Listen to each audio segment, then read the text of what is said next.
Okay, this is it, Mario. Night 5, 10th movie.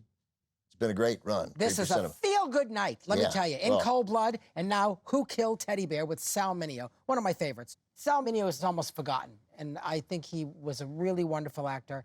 Sicilian boy, nominated, the youngest person nominated for an Academy Award at that time for... Nominated twice. Twice, right? Yeah. It was Rebel Without a Cause and Exodus. On the night he was murdered in the late 70s, there was chatter from the cops, like some 2-bit Hollywood actor. And I read that, and you get mad. Yeah, I know. Yeah, right. His murder it's still unsolved. There's someone in jail for it, but it's still unsolved. I think he's out. Is he out? How do you know? Because I read it. He's on Oh, parole. you read? Yeah, yeah. Okay. Yeah, his murder is still unsolved. Yes. There was someone convicted for it, but a great don't... deal of speculation that whether that was most the right of the guy. Witnesses describe someone very white, different. And this was a black man that went to jail. But Mineo, really a quality actor, and he's very good here. And at this point in his career, he went from making millions of dollars and being offered things left and right, and then all of a sudden it just dried up. And he was also not openly gay, but he was bisexual. and word just was out. Absolutely, it was out, and they didn't like that. So that was part of the reason. So let's set up this movie a little bit. Again, 1965, great title, or terrible title, depending on how you want to look at it. Who Killed Teddy Bear? Sal Mineo, Juliette Prowse. Directed by Joseph Cates. Jan Murray plays the cop in it. Jan Murray, that's right. And Elaine Stritch. Oh, Elaine Stritch. Yeah, who plays the owner. Everybody rise! Yeah, Elaine Stritch, who I met, the first time I met her, I discussed this movie with her because I wanted to know how she felt about it. She liked it. She loved Sal Mineo. I think she enjoyed making it. She plays the owner of this discotheque. Discotheque, and Juliette Which Prowse, looks like a living room, by the way. It looks like a living room. Yeah. I can imitate the dancing. Oh, forget there's so much dancing in this. It's hilarious. There's so much. And they're really wild. Yeah, so she's a DJ there, and Elaine Stritch runs it. She's not the owner, but she runs it. And what about Daniel Travanti? And Daniel J. Travanti, Captain Frank Farello in Hill Street Blues. That's right. He spoke at my Emerson College graduation. He did, really? Yes, he did. A really fine actor. Yeah.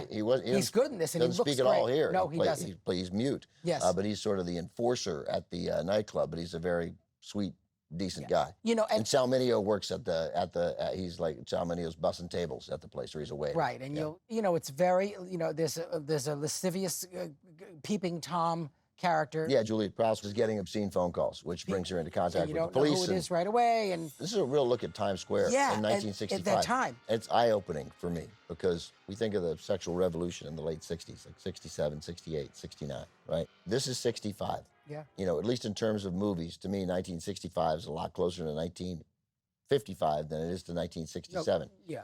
So you sort of start to understand when you see this movie, the culture shock this must have been to millions, to the overwhelming majority of adult Americans who were like, wait, what? Kids are dressing like they're doing what?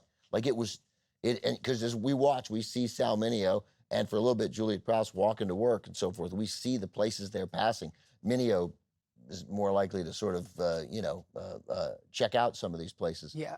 But yeah, it is dirty, it is grungy, it is smutty, and the culture shock must have been overwhelming to so many people. And this was against type for Sal Mineo at the time. And also, he thought it was going to, revitalize his career, and it actually did the opposite. Yeah. All right, time to watch the movie. Yes, it is time to watch the movie. That's why I said it. Oh, you did? Yeah. Okay, well, can you do your job again, please? From 1965, directed by Joseph Cates, there are Sal Mineo, Juliette Prowse, Jan Murray, and Elaine Stritch in Who Killed Teddy Bear? Who killed Teddy Bear? Is there anybody there? I love the song. It's a great theme song. It doesn't go along with the movie, but it works.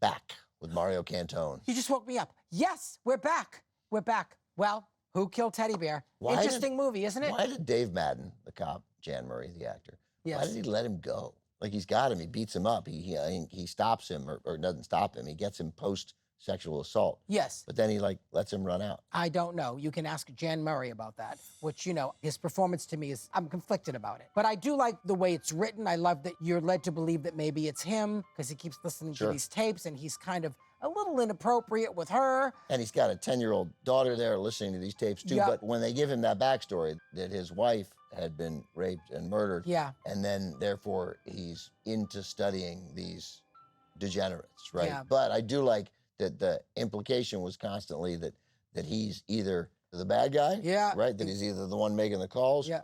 or that he's going to take advantage of Juliet Prowse in some way. But every single time when he invites her over, when he's a father her figure. out. He wants Yeah. to protect her. She's really good in this. Very Excellent. natural, and Totally I natural. really like her performance in this. And Yeah. Elaine Stritch is pretty great. I saw her on stage many times in the theater. Yeah, of course. For a one-woman She's show. she's a bit of a New York theater legend. She was. Yeah. She was, you know, she was famous for Stephen Sondheim's company and making the song "Here's to the Ladies." Here's to the ladies who lunch. Couldn't sing a lick, but was incredible. And she did a one-woman show called At Liberty, and she sang a lot in that too and told incredible stories.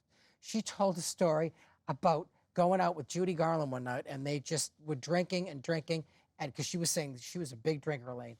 And Judy Garland finally turned to her at like 4 a.m. and went, "Elaine, I never thought I'd say this, but good night."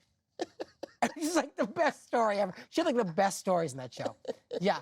So, and then Sal Mineo, unfortunately, this kind of really did not further his career at all. He hoped sort of playing against type here, where You know, he's playing a peeping Tom and right, but we get to see both sides of him. and a He's murderer. taking care of his sister. Yeah. There's a sweetness to him, right? But obviously he's broken in some fundamental way. He's a rapist and a murderer. Yes, and he slept with who I think was his mother. Maybe his mother. It's unclear who that person is. I know it's unclear, but it certainly seems that way to me. Right, and then the sister sees Looks it, runs down the sees stairs, it, and trips and falls. Yeah. It's a pretty strange movie, and there is a lot of dancing. And there was a lot of speculation when Sal Mineo was murdered in West Hollywood that it might be somebody connected to him, that it might be related to his orientation, because they were like, look, there are men coming in and out of there all the time, even though, you know, he had a boyfriend then and he had a long-term boyfriend before. But it was totally random. Incredibly, terribly bad timing, and he happened to get stabbed in the heart, and he died right there. When he died, he was doing a play at the Westwood Playhouse called P.S. Your Cat is Dead. It was going well, and during that, he was killed. Yeah, it's too young, and why?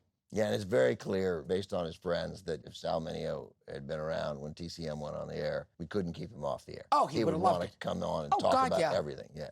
Well, this is the end, I guess, huh? 5 great nights, Creepy Cinema. Thank you. I had a great time, once again. I really did.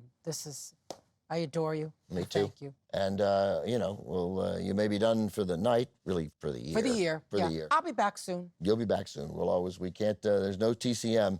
You can't spell TCM without the M, Mario Cantone. And there's a C in there, too. Oh, yeah, there's a C in there. There's a C in there, too. All right. TCM. Mario, thanks very much. Thank you. Stay with us. Mario may be done for the night, but the Halloween marathon here on TCM continues. What's next? Coming up, Mario, from 1968. It's a seminal film in the genre. Oh? George A. Romero's Night of the Living Dead. That's what I call you. Is next on TCM. Next on TCM, Night of the Living Dead, then Carnival of Souls, and later, House. TCM puts a roof over your dead tonight.